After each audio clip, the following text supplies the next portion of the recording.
Girekomenda sa MDRRMO Surala sa South Cotabato ang pagdeklara og state of calamity sa lungsod tungod sa mga danyos nga natala sa agrikultura sa lugar, epekto sa grabing kainit sa panahon. Samtang gisuspende sab ang in-person classes sa lungsod. Ari ang report ni Abby Caballero.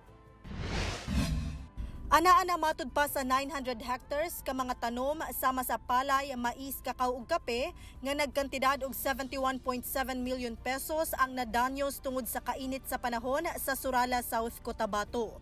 Tungod niini, may rekomenda na ang Municipal Disaster Risk Reduction and Management Council kun MDRRMC Surala nga ipailawom na sa state of calamity ang lungsod. Ginahulat na lang nila ang resolusyon sa Sangguniang Bayan aron makadeklara na og state of calamity. Samtang ilawom sa Executive Order No. 098, suspendido ang in-person classes sa tanang level sa private ug public school sa Surala matag Miyerkules, Huwebes ug Biyernes sugod April 8 kutob 19 tungod gihapon sa kainit sa panahon. Ako si Abby Caballero para sa One Mindanao.